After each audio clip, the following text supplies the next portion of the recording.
तो वही छत्तीसगढ़ के राजनांदगांव जिले के सुंदरा स्थित डेंटल कॉलेज की मेस में गंभीर लापरवाही का मामला सामने आया है। यहां बच्चों को परोसे जाने वाले खाने में मेंढक और कीड़े मकोड़े मिलने की शिकायत मिली। इस घटना ने कॉलेज प्रशासन की कार्यप्रणाली पर गंभीर सवाल खड़े कर दिए हैं। छात्रों में आक्रोश है और खाद्य विभाग की टीम ने मामले की अब जांच शुरू कर दी है। शिकायत मिलते ही खाद्य विभाग की टीम कॉलेज परिसर पहुंची और मेस का निरीक्षण किया। जांच के दौरान रसोई और भंडार कक्ष में गंदगी का आलम देखने को मिला। टीम ने मौके पर पनीर, दाल और अन्य खाद्य पदार्थों के सैंपल भी लिए हैं। इसके साथ ही कॉलेज प्रशासन को नोटिस जारी करने की तैयारी की जा रही है। जांच में कई अनियमितताएं सामने आई हैं। टीम को एक पैकेट एक्सपायरी सूजी मिला जिसे लापरवाही माना जा रहा है। अधिकारियों ने स्पष्ट किया है कि इन खामियों को नोटिस में दर्ज किया जाएगा और सुधार के लिए निर्देश दिए जाएंगे। फिलहाल कॉलेज प्रबंधन भी यह पता लगाने में जुटा है कि इतनी बड़ी गड़बड़ी आखिर कैसे हुई। जांच की है और जांच के दौरान पूरा निरीक्षण किया गया उनकी मेस का, और पनीर, पका हुआ चावल, पकी हुई अरहर की दाल, मिर्ची पाउडर, आटा, कोफ्ता की सब्जी और झुरगा की सब्जी का नमूना लिया गया है। प्रतिष्ठान में कुछ अनियमितताएं पाई गई है जिसको लेकर के हमारी टीम जो है नोटिस जारी करेगी।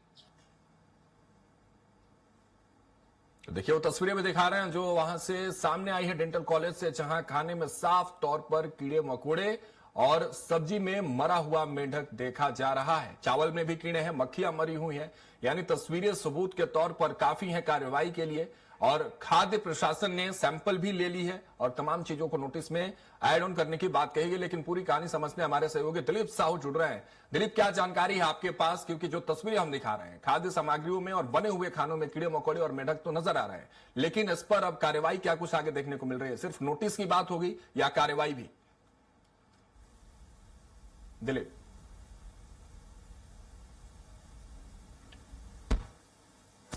जिस तरह से डेंटल कॉलेज के छात्र में रहते हैं, उन्हें जो परोसा गया था भोजन, उसमें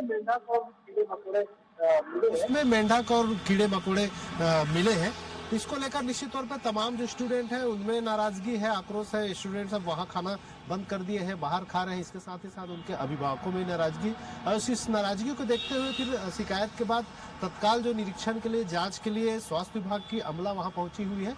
और जांच के बाद इसको लेकर भी नाराजगी है कि जांच के समय प्रबंधन वहां मौजूद नहीं थे। प्रबंधन कहीं न कहीं इसको नजरअंदाज करते हुए नजर आए। इसको लेकर कहीं छात्रों और अभिभावकों में खासी नाराजगी है। और निश्चित तौर पर जांच के बाद इस पर कार्रवाई होगी। और जिस तरह से प्रबंधन ने लचीला रुख अपनाया है, इस पूरे मामले को लेकर गंभीरता नहीं दिखाई है, तो इसको लेकर आपके पास पुनः पहुंचूंगा। हमारे साथ खाद्य सुरक्षा अधिकारी तरुण बिरला जी हमारे साथ जुड़े हैं। उनसे पहले समझ लेते हैं इस पूरे मामले को। तरुण जी, किस तरह से देख रहे हैं? क्या गंभीरतापूर्वक इस पर कार्रवाई होगी? क्योंकि किसी भी कॉलेज के मेस में या किसी भी कॉलेज में बच्चे अपने घरों से दूर रहते हैं, इसलिए कि वहां स्वच्छ वातावरण मिलेगा, साफ सुथरे व्यवस्थाएं रहेंगे, खाने पीने की चीजें सही रहेंगी। लेकिन ये जो डेंटल कॉलेज से तस्वीरें हम इस वक्त देख पा रहे हैं, खाने में मेढक, मक्खियों का गिरना, इस पर क्या कार्रवाई देखने को मिलेगी? देखो, ये घटना बहुत ही दुर्भाग्यजनक है। और जैसे ही हमारे संज्ञान में आया, हमारी टीम को हमने तत्काल रवाना करके वहां पर मौके की जांच की। जांच के दौरान जो है कुछ खामियां मिली, उसके लिए हमने उनको इम्प्रूवमेंट नोटिस जारी कर दिया है। साथ ही एक नोटिस अलग से भी हमने प्रबंधन को जारी किया है कि क्यों आपने ये इस प्रकार की लापरवाही बरती गई और इस प्रकार की घटनाएं आगे ना हो, इसके लिए हमने इम्प्रूवमेंट नोटिस भी उनको दे दिया है। सिर्फ नोटिस? क्योंकि ये पहली तस्वीर नहीं है तरुण जी। अलग अलग कॉलेज के मैसेज से ऐसी तस्वीरें जब सामने आती हैं तो टेंडर को रद्द क्यों नहीं किया जाता है? उस मेस संचालक को बैन क्यों नहीं किया जाता? जब तक ऐसी बड़ी कार्रवाई नहीं होगी तब तक इसमें इस तरह की तस्वीरें आती रहेंगी। हालांकि आपने सैंपल लिए हैं, उसके जांच कब तक आएंगे? खाद्य सुरक्षा की तरफ से तो कहा गया कि सैंपल हम लेकर पहुंचे और जो सामग्री वहां एक्सपायरी मिली थी उसके रिपोर्ट्स कब आएंगे? सैंपल रिपोर्ट हमने जांच के लिए भेज दी है। वही 15 से 20 दिनों तक सैंपल का रिपोर्ट हम मंगाने का प्रयास करेंगे और जितना जल्दी हो सके इस मामले की जांच करके उसको माननीय न्यायालय में, सक्षम न्यायालय जो भी होगा उसे प्रस्तुत करें। बिल्कुल, और इसकी आवश्यकता भी है। फिलहाल बहुत बहुत शुक्रिया तरुण जी, आप हमारे साथ जुड़े और आपने आश्वासन दिया कि किस तरह से आगे कार्रवाई होगी और जो जांच सैंपलिंग हो रही है उसके आधार पर कार्रवाई भी देखने को मिलेगी। हमारे सहयोगी दिलीप हमारे साथ जुड़े हुए, उनका पुनः हम रुख करना चाहते हैं। दिलीप, आप जो बात कर रहे थे उसको जारी रखिए। हालांकि तरुण जी तो साफ तौर पर कह रहे हैं कि सारी चीजें हो रही हैं और कार्रवाई भी होगी, लेकिन इस कार्रवाई के बीच में जो बच्चे ये भोजन कर रहे हैं उनके स्वास्थ्य पर तो असर पड़ने वाला है। दिलीप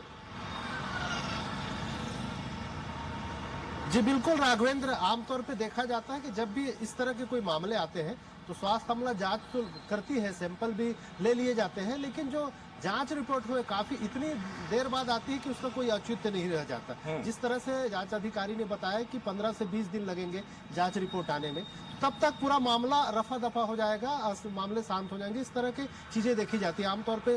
तीज त्योहार कभी सीजन रहता है या दूसरे सीजन में भी इस तरह के जब भी शिकायतें आती कहीं पर भी, बाजारों में भी या किसी भी दुकानों में इस तरह की जो गंदगी की शिकायत हो या फिर तो जांच के नाम पर केवल सैंपल लिए जाते हैं और कड़ाई नहीं बरती जाती। इस तरह के मामले आमतौर पर देखा जाता है। तो इस मामले में संजीदगी बरतनी चाहिए विभाग को और जांच पर तुरंत कार्रवाई करनी चाहिए और ऐसे जो मेस संचालक हैं उनको प्रतिबंधित करना चाहिए, उन्हें उनका टेंडर निरस्त किया जाना चाहिए और दूसरे मेस संचालक को फिर इसकी पूरी कार्यभार सौंपनी चाहिए ताकि जो छात्र स्टूडेंट्स हैं और अभिभावक हैं उनका विश्वास उन पर जम सके। और साथ ही साथ जो इसके लिए जिम्मेदार है, कॉलेज प्रबंधन की ओर से जो जिम्मेदार है, मेस प्रबंधन के लोग से जो जिम्मेदार है, उन पर उचित कार्रवाई होनी चाहिए, कानूनी कार्रवाई होनी चाहिए।